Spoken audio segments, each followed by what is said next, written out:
할렐루야. 오늘도 예배자로 나오신 모든 성도 여러분들을 환영하고 축복합니다. 우리가 하나님 마음에 있고 하나님이 우리 안에 계시면 우리 영혼은 안전합니다라는 찬양이 있습니다. 물론 우리가 그 찬양을 부르지 않겠지만 오늘 이 시간에 하나님께서 여러분 한 분 한 분 안에 임재하시고 또 여러분은 하나님 안에 거하시는 귀한 예배가 되기를 기대합니다. 오늘 찬양하며 나가겠습니다. 새 노래는 아니지만 새 노래같이 새 옷을 입고 하나님께 찬양 드리듯이 즐겁게 찬양하시겠습니다.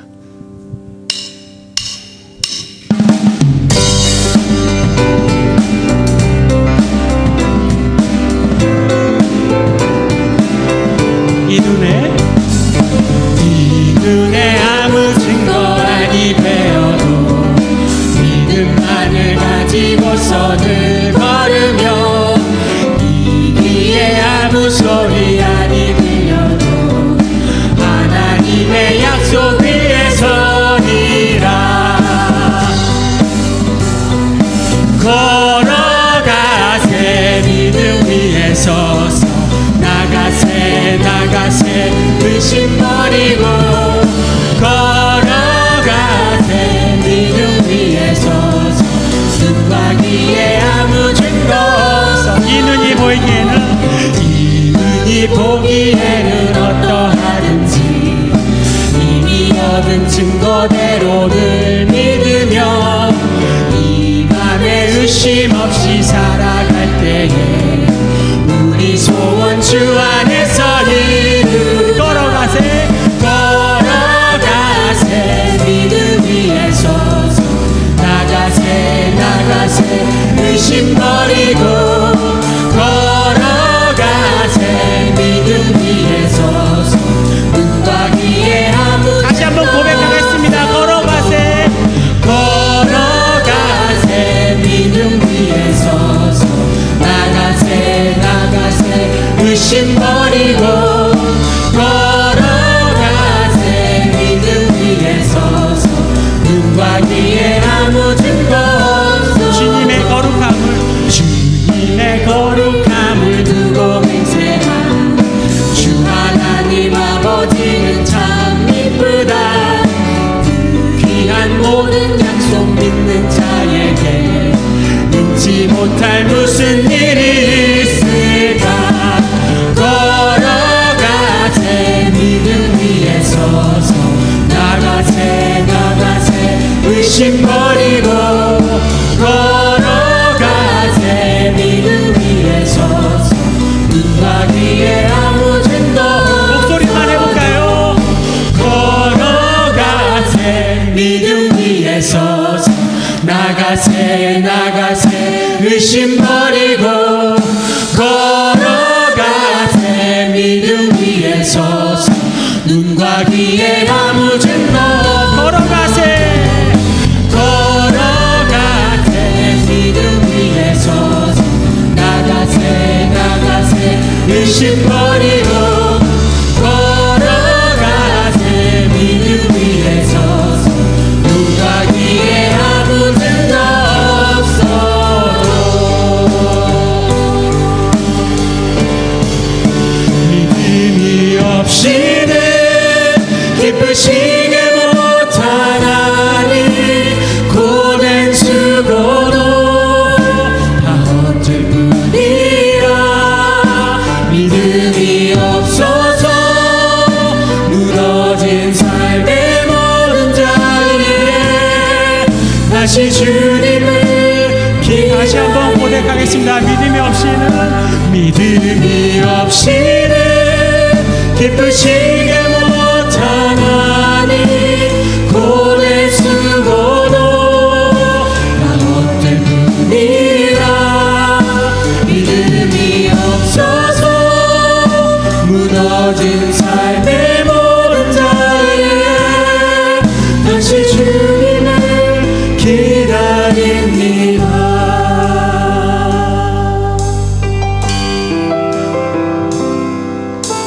주님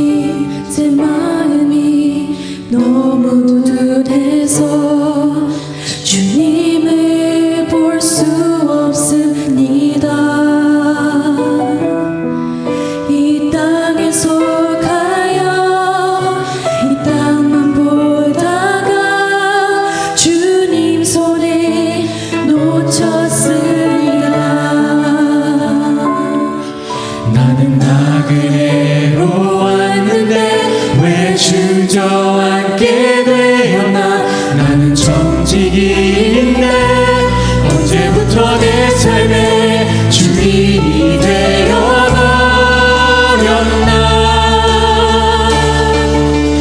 의미 없이는 기쁘시게 못하나니 고된 수고로 다 헛된 뿐이라. 믿음이 없어져 무너진 삶의 모든 자리에 다시 주님을 기다립니다. 다시 한번 고백하겠습니다. 주님 내 마음이 주님 제 마음이 너무 둔해서 주님을 볼 수 없습니다. 이 땅에 속하여 이 땅만 보다가 주님 손에 놓쳤습니다. 나는 나그네로 왔는데 왜 주저앉게 되었나. 나는 정직인데 언제부터 내 삶의 주인이 되어버렸나.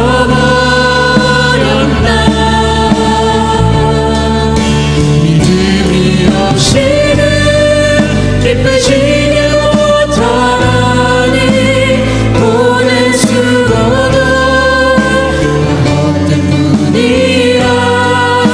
믿음이 없어서 무너진 삶의 모든 자리에 다시 주님을 목소리 높여 찬양하겠습니다. 믿음이 없이는 기쁘시게 못하나니 고된 수고도 다 헛된 뿐이라.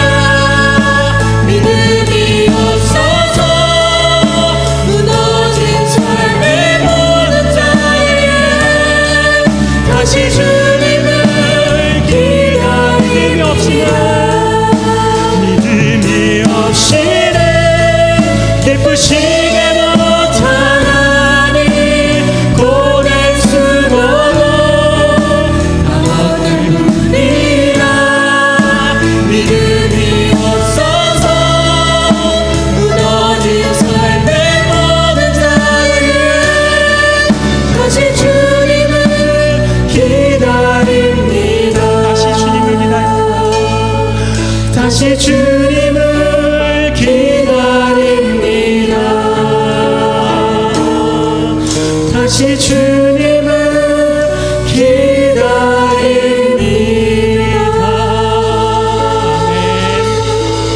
자리에 앉아서 찬양하겠습니다. How great is our God. Sing with me, how great is our God. And all we see, how great is our God. How great is our God. How great is our God. Sing with me, how great is our God. And all we see, how great is our God.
Father, Spirit, Son, the Lion and the Lamb, the Lion and the Lamb. How great is our God? Sing with me, how great is our God? And always sing, how great is our God.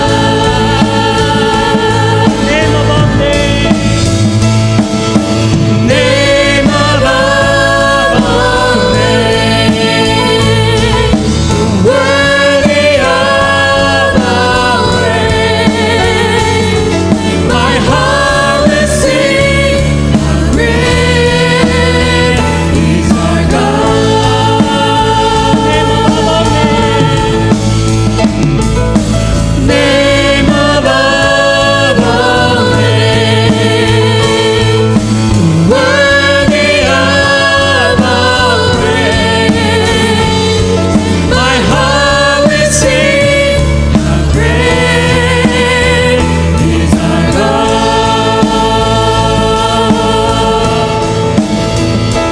How great is our God? Sing with me, how great is our God? And always sing, how great is our God.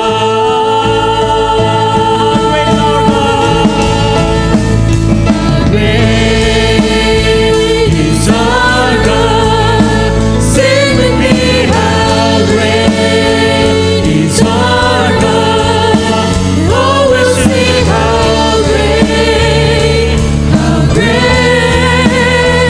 is our God.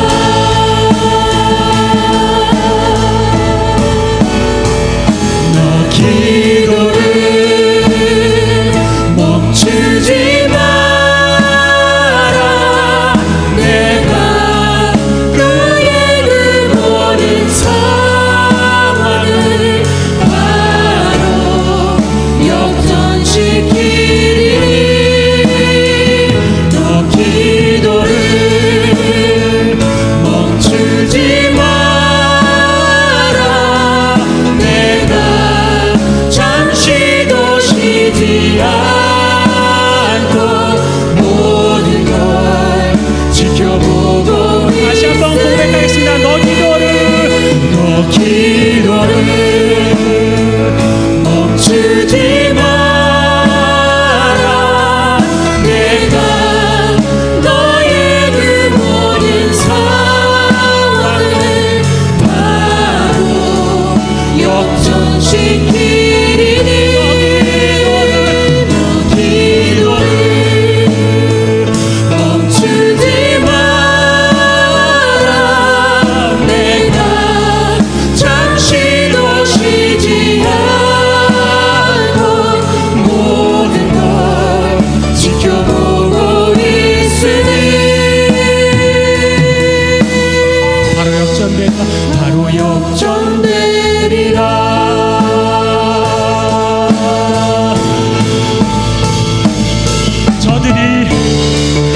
저들의 힘이 너를 압도해도,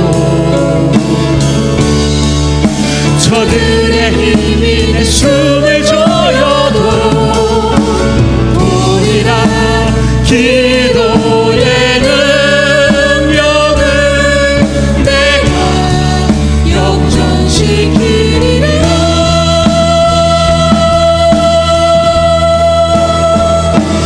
기도를 멈추지 마라. 내가 잠시도 쉬지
지금도 이 자리에 함께 하시어 우리의 신령한 예배를 받으시는 전능하신 아버지 하나님, 지난 주간도 암탉의 병아리를 품듯 저희들을 사랑으로 품어주시어 오늘도 저희에게 새 생명을 주시고 새날을 허락하시니 감사와 영광을 드립니다. 그럼에도 저희는 오로지 하나님만을 바라보며 의지하고 감사하며 살고자 하면서도 때로는 하나님의 의를 드러내기보다 내 의를 드러내고 하나님께 맡기는 삶보다는 내 의지가 앞서가 세상과 타협하며 살았던 것을 회개하오니 용서하여 주시옵고 오로지 하나님만을 경외하며 동행하는 삶을 살게 하옵소서. 너는 내게 부르짖으라. 내가 내게 응답하겠고 내가 알지 못하는 크고 은밀한 일을 내가 보이리라고 하신 말씀에 의지하여 먼저 사랑하는 조국 대한민국을 위하여 기도드립니다. 하나님의 말씀이 기초가 되어 건국된 나라이온데 교회가 병들어가고 성도들이 세상적인 안일주의에 빠져가고 있습니다. 모든 교회와 국민 모두가 회개하고 정치적으로도 사상과 이념이 다른 위정자들이 회개하여 협치가 이루어져 하나님이 통치하시는 자유민주주의 대한민국이 되게 하옵소서. 또한 우리가 살고 있는 이 캐나다 땅에도 동성애로 인해 사회가 문란해지고 젊은이들이 세상적으로 방황하고 교회들이 사라지고 있습니다. 부디 하나님 아버지께서 그들을 불쌍히 여기시고 감싸 안아주시어서 이 캐나다 땅의 영적 회복과 부흥이 일어나게 하옵소서. 오로지 말씀만을 사모하여 이루어진 우리 참소망교회를 위하여 기도합니다. 하나님만을 사랑하는 우리 성도님들의 기도와 열정으로 날로 성당에 나가는 교회가 되게 하시니 감사합니다. 토론토 전역으로 진리의 빛이 되어 하나님의 영광이 임하시는 능력 있는 교회가 되게 하옵소서. 이 힘들고 사악한 세상을 살아가는 젊은 세대를 위하여 기도합니다. 사회와 가정에서 학교에서 각자가 서 있는 자리에서 최선을 다하고 어떤 고난과 역경이 닥칠지라도 실족하지 않고 오로지 하나님만을 의지하여 힘차게 일어설 수 있는 지혜와 능력을 주시옵소서.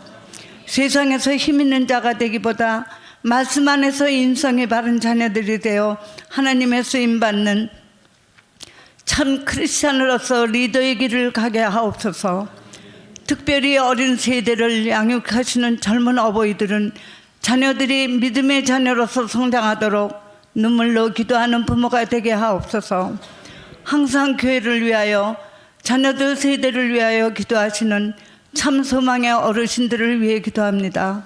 그분들의 기도가 헛되지 않도록 응답하여 주시고 아버지 하나님 부름받는 날까지 천국의 소망을 두시고 건강하게 사시도록 인도하여 주시옵소서. 세상적으로 힘들고 어려운 가운데 계신 성도님들께는 어려움을 극복할 수 있는 하고 일어설 수 있는 용기와 힘을 주시어서 하나님의 계획대로 이루어지도록 은혜 내려 주시옵소서. 병환 중에 계신 분들을 위하여 기도합니다. 전지전능하신 아버지 하나님, 간절한 마음으로 기도하오니 암으로 각각의 질병으로 투병하시는 모든 분들에게 권능의 손길로 안수하시어 치유와 회복의 역사가 일어나도록 은혜를 베풀어 주시옵소서. 특별히 사모님을 향한 어떤 계획이 있으신지 저희는 알지 못하지만 분명히 하나님께서는 이번 일을 통하여 하나님께 더 큰 사랑과 건강의 축복을 주시어 기쁨과 감사가 충만케 하실 것을 믿습니다. 이 교회를 기도와 수고로 이끌어 나가시는 목회팀과 당회 그리고 뒤에서 조용히 헌신하시는 많은 분들을 축복해 주시고 주시옵소서. 크리스찬 아일랜드 원주민 선교 사역과 사랑부 여름 캠프 참소망 야유회 창립 2주년 부흥회 등 각 부서들의 계획된 사역들과 프로그램들을 일일이 간섭하여 주셔서 모든 사역이 이 땅에 소망을 주며 하나님께 영광 돌리도록 인도하여 주시옵소서. 오늘도 말씀을 대언하시는 손 목사님께 성령이 임하시어 전하시는 말씀이 저희 모두가 머리가 아닌 가슴에 새겨 열매 맺는 하나님의 자녀들이 되도록 은혜의 말씀이 되게 하옵소서. 모든 말씀 우리를 구원하신 주 예수 이름으로 기도하옵나이다. 아멘.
오늘 하나님께서 저희들에게 주신 말씀 보시겠습니다. 하나님 말씀은 시편 14편 1절에서 7절의 말씀입니다. 시편 14편 1절에서 7절까지 말씀, 저와 여러분이 한 절씩 교독으로 하나님 말씀 읽으시겠습니다. 어리석은 자는 그의 마음에 이르기를 하나님이 없다 하는도다. 그들은 부패하고 그 행실이 가증하니 선을 행하는 자가 없도다. 여호와께서 하늘에서 인생을 굽어 살피사 지각이 있어 하나님을 찾는 자가 있는가 보려 하신즉 다 치우쳐 함께 더러운 자가 되고 선을 행하는 자가 없으니 하나도 없도다. 죄악을 행하는 자는 다 무지하니라. 그들이 떡 먹듯이 내 백성을 먹으면서 여호와를 부르지 아니하는도다. 그러나 거기서 그들은 두려워하고 두려워하였으니 하나님이 의인의 세대에 계심이로다. 너희가 가난한 자의 계획을 부끄럽게 하나 오직 여호와는 그의 피난처가 되시도다. 다 같이요. 이스라엘의 구원이 시온에서 나오기를 원하도다. 여호와께서 그의 백성을 포로된 곳에서 돌이키실 때에 야곱이 즐거워하고 이스라엘이 기뻐하리로다. 아멘. 여러분은 이 어리석음에 대해서 어떻게 생각을 하십니까? 아마 이 말을 여러분들에게 누가 당신 참 어리석소 이렇게 얘기하면 아마 좋아할 사람은 없을 겁니다. 오히려 자기에게 그렇게 말하는 사람에 대해서 사람 참 안 좋네, 저 사람 좀 이상하네, 이런 좋지 않은 감정을 가지게 되죠. 그러면 반대로 사람들이 좀 듣고 싶어 하는 말, 들으면 좋아하는 말은 뭘까 생각해 보면 정말 당신은 참 지혜로우십니다 라고 하는 그런 말이 아닐까 싶습니다. 이 말을 들으면 왠지 내가 이렇게 자신감도 좀 생기는 것 같고요. 기분도 상당히 좋아지게 되죠. 자, 그렇다고 한다면 이 어리석음과 지혜로움을 구분하는 어떤 이 기준이 있을 거라고 생각이 들죠. 그 기준은 과연 뭘까 생각해 보면 사람들이 가장 많이 구별하는 그런 기준은 역시 이 지식, knowledge와 관련되어 있겠죠. 그래서 지식이 많으면 지혜롭다라고 말하고 지식이 적거나 옅으면 좀 어리석네라고 그렇게 말을 합니다. 또 하나의 어떤 좋은 크라이티어는 뭐냐면 삶의 경험과 관련된 어떤 판단력이 있을 수가 있겠죠. 그래서 어떤 분은 경험이 참 많아서 삶의 경험이 많아서 어떤 일을 할 때 서툴게 하지 않고 이렇게 잘하는 어떤 그런 모습을 가지고 있으면 참 지혜롭다 이렇게 말하기도 하지만 또 경험이 없는 사람이 무턱대고 그냥 돌진하듯이 그렇게 행하다가 실수하거나 실패를 하면 참 어리석구나라고 하는 그런 말을 하는 경우도 있습니다. 제가 좋아하는 한국의 강사, 스피커가 하나 있는데요. 그분 얘기를 좀 잠깐 하면 그분이 강의 때 자주 이런 얘기를 하더라고요. 어른들이 아이들을 하는 말 중에 참 녀석 똑똑하네 그러면 그건 좋은 말이에요. 그죠? 좋은 말이죠. 근데 똑똑하다라고 하는 말을 60이 넘은 사람에게 그분 참 똑똑하시네 이렇게 얘기할 때 그분은 그렇게 얘기하지 않고 그분 참 똑똑하시네 이렇게 말을 하는 경우가 있다는 거죠. 여러분은 이 말이 어떻게 들리십니까? 아유, 그 집사님 진짜 똑똑하시네 이렇게 얘기할 때 어떻게 들리십니까? 그런 경우에는 그 말이 칭찬이 아니라는 거죠. 칭찬이 아니라는 거죠. 오히려 좋지 않은 뜻을 내포하고 있다 이렇게 말할 수 있습니다. 그런 경우에는 어르신들에게 할 때는 똑똑하다는 말 하기보다는 그분 참 지혜로우시네요. 이렇게 말을 듣는 것이 훨씬 좋지 않을까 싶어요. 여기 계신 어르신들은 어떠십니까? 아이고 똑똑하시네 이런 말을 들으십니까? 아니면 지혜로우십니다 이런 말을 듣기를 원하십니까? 오늘은 이 어리석음에 대한 말씀을 나누면서 우리가 어떻게 하면 참 지혜를 가지고 살아갈 수 있을까 하는 생각을 한번 겸해서 해보려고 합니다. 구약 성경에는 이 어리석음에 대해서 한 가지로만 말하지 않아요. 다양한 내용으로 설명을 해주고 있습니다. 그만큼 이 어리석음의 어떤 종류들이 굉장히 다양하다라고 하는 것을 말해 주는 것이죠. 학자들에 따라서는 세분해서 7, 8가지로 나누긴 하지만 오늘 저는 한 5가지로 분류해서 여러분들에게 좀 말씀드리려고 합니다. 첫째는 이 히브리어 중에 크실이라는 단어가 있습니다. 크실이라는 단어는 잠언서 18장 2절에 나와 있는 것처럼 미련한 자는 명철을 기뻐하지 아니하고 자기의 의사를 드러내기만 기뻐한다 이런 말씀이 있어요. 그러니까 여기서 이제 어리석다라고 하는 말에 이 크실이라는 단어는 원래부터 좀 어리석은 사람을 말하는 표현인데 이게 가장 많이 나오는데요, 구약에. 그 어리석음은 뭐냐면 완고하고 충고를 안 받아들이고 그냥 자기 말만 하는 사람, 자기 이야기만 하는 사람, 그 사람을 어리석다라고 표현을 했습니다. 두 번째는 에웰이라는 단어를 썼어요. 이 에웰이라는 단어는 잠언서 1장 7절에 등장합니다. 여호와를 경외하는 것이 지식의 근본이거늘 미련한 자는 지혜와 훈계를 멸시하느니라, 이렇게 말하고 있습니다. 이 단어는 도덕적으로 어리석은 것을 말하고요, 또 무분별하게 행동하는 사람을 뜻하기도 합니다. 이게 남의 말 안 듣고 그냥 악한 길을 그냥 무조건 계속 고집해서 가는 사람이에요. 그 길 계속 고집하다 가다 보니까 결국 어리석은 길로 가는 그 사람을 에웰이라는 단어를 썼습니다. 세 번째는 사칼이라는 단어를 썼는데요. 이 말은 사무엘서나 역대기에 등장을 많이 했는데, 이때 이스라엘이나 유다 왕이 하나님의 말씀에 순종하지 않을 때 어리석다, 이 사칼이라는 단어를 썼어요. 사무엘상 13장 13절에 보면 사무엘이 사울에게 이르되 왕이 망령되이 행하였도다. 왕의 하나님 여호와께서 내리신 명령을 지키지 아니하였습니다 라고 그렇게 얘기할 때 이 사칼이라는 단어를 썼습니다. 그러니까 하나님의 말씀에 순종하지 못하는 거죠.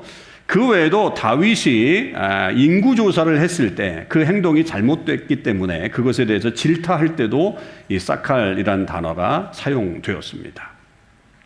네 번째는 할랄이라는 단어입니다. 할랄. 이 단어는 한마디로 얘기하면 이성을 잃어버린 어떤 crazy한 그런 것을 얘기할 때 쓰는 단어입니다. 그래서 이사야 44장 25절에 보면 헛된 말을 하는 자들의 징표를 폐하며 점치는 자들을 미치게 하며 지혜로운 자들을 물리쳐 그들의 지식을 어리석게 한다, 이렇게 표현하고 있는데, 여기서 crazy한 이런 표현들이 결국 어리석다라고 하는 그런 표현입니다. 그리고 마지막이면서 오늘 본문에 나와 있는 단어가 무슨 말이냐면 나발이라는 단어입니다. 나발. 이 단어는 영적으로 무식한 것을 얘기하고요, 무지한 것을 얘기하고, 또 하나님을 부정하는 것을, 그 사람을 얘기하고, 도덕적으로도 타락한, 이게 완전히 좀 이렇게 무너져버린 그런 사람을 얘기할 때 그것을 쓰죠. 그래서 오늘 본문의 14장 1절에 나와 있듯이 어리석은 자는 그의 마음에 이르기를 하나님이 없다 하는도다. 그들은 부패하고 그 행실이 가증하니 선을 행하는 자가 없도다 라고 했을 때 이 어리석은 자가 바로 나발이란 단어입니다. 자, 그러면 오늘 시편 14편을 중심으로 해서 어리석은 자의 모습을 한번 살펴보고 우리가 어떻게 하면 어리석지 않고 지혜롭게 살 수 있을까를 고민해 봅니다. 먼저 이 어리석은 자의 특징적인 모습이 1절에 나와 있는데, 이것은 어리석은 자는 하나님이 없다라고 말하고, 또한 그들의 마음이 부패해서 선을 행하지 않는다라고 하는 것이 특징입니다. 자, 어리석은 자는 하나님을 부정하는 사람입니다. 하나님을 부정한다라고 하는 말은 하나님이 없다, 하나님이 존재하지 않는다라고 말하는 것이죠. 이것은 아테이즘하고 거의 비슷하다고 볼 수 있는데, 무신론자들이 대표적인 사람들이라고 볼 수 있죠. 교회 바깥에 이런 사람들이 수두룩하게 많습니다. 그러면 우리는 좀 안심이 되죠. 여기 있는 우리는 다 하나님을 인정하고 하나님을 믿고 또 그분을 나의 주인으로 섬기면서 살아가고 있는 사람들이기 때문에 우선은 1차적으로 어리석음에서 면하게 됩니다. 그러나 여러분 진정 우리가 어리석은 사람이 아니라고 말할 수 있을까요? 하나님이 없다라고 하는 말은 하나님을 부인하는 것만을 포함하는 것은 아니리라고 생각합니다. 이 하나님이 없다라고 이렇게 말하는 어리석은 자의 모습 속에는 그거는 자신의 삶을 자기 중심적으로 꾸려가려고 하는 것을 의미하기도 한다라고 하는 것을 우리는 기억해야 되는 거죠. 하나님이 계신다고 믿을 때 모든 것의 기준은 하나님이십니다. 그러나 그렇지 않으면, 하나님이 기준이 되어버리지 않으면 우리의 기준은 뭐가 되느냐? 자동적으로 우리 자신이 되는 거예요. 그런데 문제는 하나님을 믿는 사람들 가운데에서도 하나님이 내 삶의 기준이 되지 못하고 자신이 중심이 되어서 살아가는 사람들이 있다라고 하는 사실입니다. 만일 우리가 하나님을 믿는다고 하면서 여전히 자기중심적인 삶을 살고 있다면 그것은 어리석은 사람의 범주에 들어가게 되는 거예요. 하나님을 믿는 모습은 보여주지만 그렇게 삶의 모양은 그런 것처럼 되어지만 정작 삶에서 하나님과의 관계가 없고 자기의 생각과 고집을 주장하면서 살아간다면 이것만큼 어리석은 일은 없다라고 하는 거죠. 오히려 그렇게 되면요, 아예 하나님이 없다고 말하는 교회 바깥에 있는 사람들, 그 무신론자들보다 이 사람이 더 혼란스러운 삶을 살 수도 있다라고 하는 겁니다. 어제 우리는 예레미야서에서 시드기야 왕을 보았죠. 오늘까지 본문이 이어집니다만 시드기야 왕의 모습을 보았습니다. 시드기야는 유대의 마지막 왕인데 상당히 어리석은 왕이었습니다. 그는 예레미야 선지자로부터 하나님의 말씀을 한편으로 들었어요. 그런데 그와 동시에 다른 쪽에서는 자기 신하들의 목소리가 들려옵니다. 시드기야는 이 둘 사이에서 갈등이 있는 거예요. 컨플릭이 이루어지고 딜레마에 빠지게 되죠. 하나님을 믿는 사람이니까 하나님의 선지자가 들려주는 말을 들어야 하는 것은 너무나도 당연했어요. 그런데 그 말이 자기에게 유익이 하나도 되지 않아요. 자기 국가에도 도움이 되지 않아요. 그러니까 이 권력을 가진 이 신하들이 시드기야를 계속 압박합니다. 그 예레미야를 죽여야 된다, 예레미야를 가둬야 된다, 이렇게 압박을 하게 되죠. 그는 자연적으로 하나님의 말씀을 듣기보다는 이 힘 있는 신하들의 귀에 귀를 기울이면서, 그리고 심지어 그렇게 되면 내가 나중에 창피를 당할까라고 하는 생각을 하게 됨으로 인해서 결국 멈칫하다가 예레미야를 버리고 멸망의 길을 선택하게 되죠. 여러분, 오늘 본문에도 시드기야가 어떻게 죽어요? 그가 마지막 자기 아들들이 죽는 것을 보고서 눈알이 빠지고 눈이 저기 되면서 죽잖아요. 그게 마지막 본 모습이 자기 자녀들이 죽는 모습이에요. 얼마나 비참한 모습이에요. 그런 모습이야말로 가장 어리석은 모습이다라고 하는 것을 우리는 보게 됩니다. 우리도 마찬가지예요. 우리가 하나님을 믿는다고 하면서 하나님의 말씀에 대해서 늘 긴장감을 가지고 있죠. 그리고 때로 들려오는 메시지가 내 심장을 두근두근하게 하고 심지어는 떨리게 하는 경우들도 있습니다. 그런데 막상 살아보면서는 당하는 일에 대해서는 하나님 중심으로 결정하지 않고 자기 중심적으로 결정을 하는 경우들이 있다는 거죠. 그런 모습은 하나님도 싫어하시고 세상 사람들도 싫어해요. 야, 저 예수 믿는다고 하면서 뭐 저렇게 살아. 그러니까 하나님도 싫어하시고 세상 사람들도 싫어하는 모습이 바로 그런 모습이에요. 우리가 어리석은 모습이 되지 않기 위해서 하나님을 믿고 그 말씀에 순종하는 것이 가장 좋은 방법이에요. 여러분, 이 부분이 흔들려서는 안 된다는 거죠. 고민하지 마세요. 주저하지 마세요. 하나님의 말씀이 들려오면 그분을 믿고 그 말씀을 믿고 계속 나아갈 수 있기를 바랍니다. 거기에 진정한 지혜가 있는 거예요. 어리석은 사람처럼 우왕좌왕 이렇게 왔다 갔다 하지 마시고 하나님 말씀에 순종하는 지혜를 얻으시기를 바랍니다. 두 번째로 어리석은 사람은 하나님의 눈을 의식하지 않고 죄를 짓는 특징이 있다라고 하는 사실이에요. 2절과 3절입니다. 여호와께서 하늘에서 인생을 굽어 살피사 지각이 있어 하나님을 찾는 자가 있는가 보려 하신즉 다 치우쳐 함께 더러운 자가 되고 선을 행하는 자가 없으니 하나도 없도다. 그렇게 하나님의 메시지가 들려오죠. 어리석은 자는 하나님이 없다라고 생각을 하고 있으니까 당연히 하나님이 자기들을 보고 있다라고 생각을 못하죠. 당연히 그건 못하겠죠. 그러니까 자연적으로 그들의 행동은 자기 마음대로 행동하는 겁니다. 그런데 그렇게 자기 마음대로 하는 이 행동이 결국 하나님 보실 때는 뭐예요? 죄예요, 죄. 죄와 연관이 되어 있고 아무리 그 사람이 이 땅에서 선을 행하고 좋은 일을 많이 한다 그래도 그 선한 게 선한 것으로 나타나지 않고 결국 죄로밖에 인식이 되지 않는다라고 하는 거죠. 자, 이렇게 볼 때 어리석음과 지혜로움의 차이가 뭐냐라고 하면 그거는 내가 죄인임을 인식하고 있느냐 그렇지 않느냐에 달려있다라고 하는 겁니다. 여러분들은 여러분을 죄인으로 인정하십니까?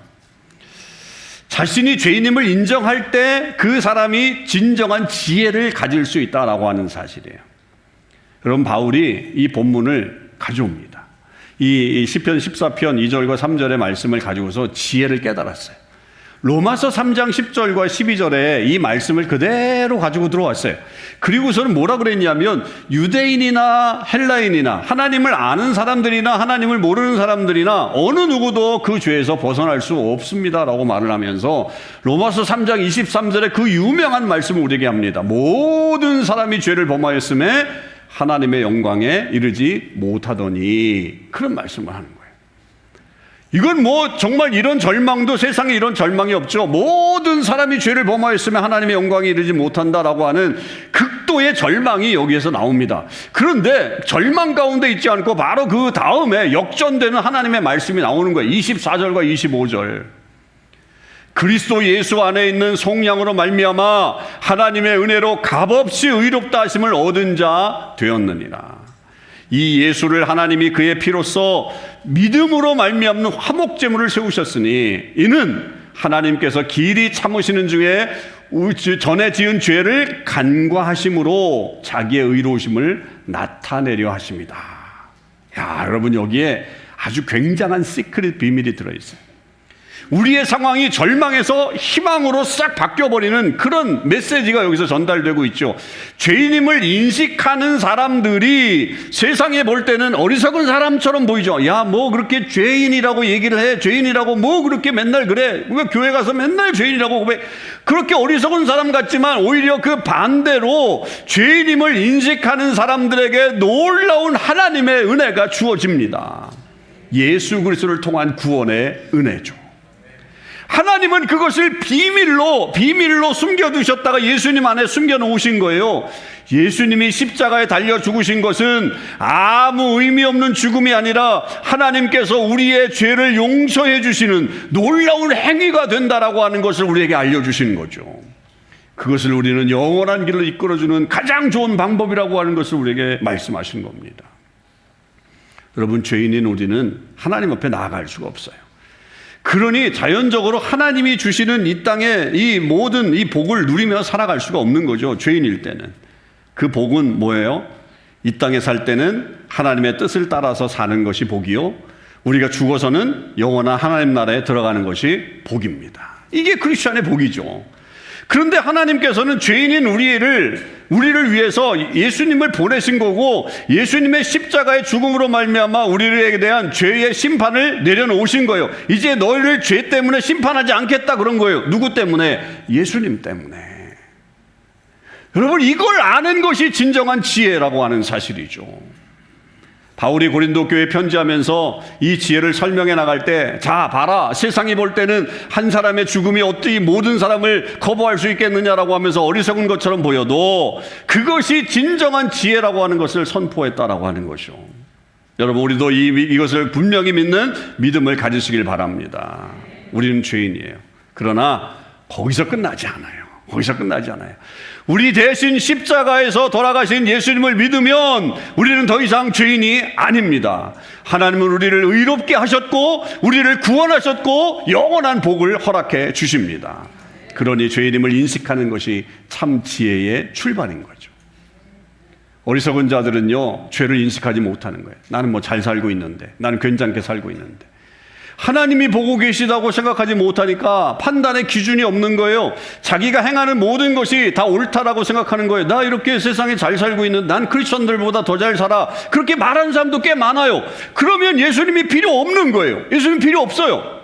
누가 자기를 대신해서 죽었다라고 하는 것은 말도 안 되는 소설과도 같은 이야기야. 왜 나를 위해서 죽어야 돼? 그렇게 얘기합니다. 그러나 여러분, 그것은 결국 멸망의 길일 수밖에 없는 거죠. 우리는 그런 어리석음에 빠지지 말고 겸손히 나의 죄를 인정하고 십자가 앞에 나오시길 바랍니다. 그러면 거기에서부터 은혜로 주어지는 지혜의 길이 열리게 될 것입니다. 마지막은 어리석은 자의 최후에 대한 말씀이에요. 어리석은 자의 모습은 하나님의 사람을 힘들게 하죠. 하나님의 사람들을 힘들게 해요. 4절에 보세요. 죄악을 행하는 자는 다 무지하냐? 그들이 떡 먹듯이 내 백성을 먹으면서 여호와를 부르지 않는다. 하나님의 백성을 이렇게 힘들게 한다는 거예요. 6절에는 그들이 가난한 자의 계획을 부끄럽게 한다. 그래, 가난한 자를 돌보지 않는다고 말해요. 그런데 하나님은 어떻게 하시냐? 5절에 보면 하나님이 의인의 세대에 계신다. 그리고 6절에는 여호와가 그들의 피난처가 되신다. 이 가난한 자들의 피난처가 되신다 이렇게 말씀하시는 거예요. 보호하신다는 뜻이죠. 이 말은 뭐냐? 결국 하나님이 어리석은 자들의 계획은 다 수포로 돌아가게 하시고 하나님의 백성은 보호해 주신다라고 하는 그런 말씀인 거예요. 그러니까 하나님이 가만 계시는 게 아니라 하나님이 우리 삶에 적극적으로 개입을 하셔서 하나님의 사람들을 도우시고 함께 해주신다라고 하는 그런 약속의 말씀이 이 말씀인 거예요. 그에 반면에 어리석은 자의 모습은 비참한 최후를 맞이할 뿐이죠. 여러분, 성경에서 이것은 우리에게 증명되고 있죠. 이 모습을 잘 드러낸 이야기가 구약과 신약에 각각 등장해요. 구약에는 사무엘상 25장에 나오는 이 나발이라는 사람입니다. 여러분, 앞에서 우리가 이 시편 14편 1절에 나오는 그 어리석다라고 하는 말이 무슨 말이라고 그랬죠? 나발이란 말이에요. 그런데 사람 이름이 나발이라는 사람이 있었어요. 참 흥미롭죠? 그죠? 어떻게 아들 이름을 나발, 이렇게 손 어리석음 이렇게 썼을까요? 이렇게 어리석음. 근데 그것도 이상하지만 진짜 그 사람은 이름대로 살았어요. 어리석게 살았죠. 이름을 잘 줘야 되는 것 같아요. 잘 줘야 될 것 같아요. 나발은 부자였죠. 양이 3,000마리, 염소가 1,000마리. 엄청난 부자였습니다. 당연히 그렇게 부자니까 재산을 노리는 사람들이 많았겠죠. 그들은 짐승을 도둑질하는 것뿐만 아니라 그들을 지키는 목자들의 생명까지도 위협했어요. 그런 위협에 노출되어 있을 때 이 목자들을 도와주었던 사람들이 바로 누구냐? 다윗과 그의 부하들이었어요. 다윗이 그때 도와줄 상황이 아니었어요. 다윗은 그때 사울 왕을 피해서 도망자로 살고 있었을 때였어요. 그런 자신의 어려움을 당하고 있을 때에도 그래도 이 사람들을 도와줘야 되겠다 해서 그들의 목자들과 양떼와 그 염소떼를 지켜주는 그런 일들을 꾸준히 해나갔어요. 그러다가 다윗이 음식이 이제 그 동료들과 음식이 다 떨어지게 돼서 마침 그때 나발의 가정에서 양털을 깎는 축제가 이 페스티벌이 벌어지면서 사람들을 보냅니다. 음식을 요청하죠.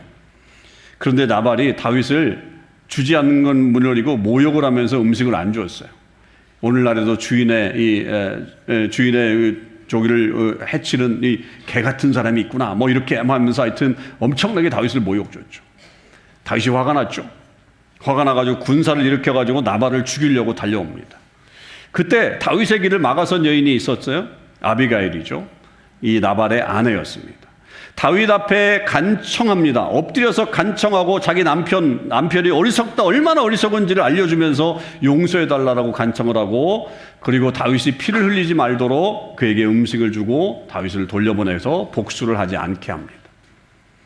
그렇게 다윗이 돌아가자 아비가일이 남편 나발에게 자기의 자초지종 이야기를 쭉 해줍니다. 여차여차해서 다윗이 오려고 했는데 내가 이렇게 했더니 이런 얘기 돌아갔다라고 하는 얘기를 했더니 그 이야기를 들은 나발이 충격을 받아서 샥을 얻습니다. 심장마비로 걸리죠. 그러다가 열흘 동안 앓다가 죽게 됩니다. 그렇게 건강했던 사람이 그 말에 충격을 받아 죽게 되죠. 그 어리석은 나발의 최후가 바로 그런 것입니다. 왜 그렇게 됐어요? 자기에게 베풀어진 그 은혜를 잊어버린 거예요.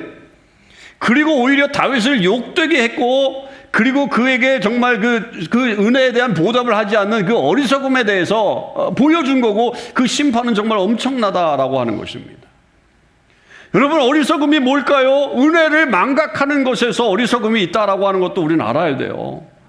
우리가 은혜를 잊어버리면 그게 우리에게 어리석음이 될 수 있어요. 그 결과로 스스로 무덤을 파는 행동을 거침없이 행하게 되고, 자기가 모든 것을 다 할 수 있다고 생각을 하고 세상이 자기 손 안에서 움직일 수 있다고 생각을 하는 거예요. 그런데 그 끝은 하나님의 심판이 기다리고 있습니다.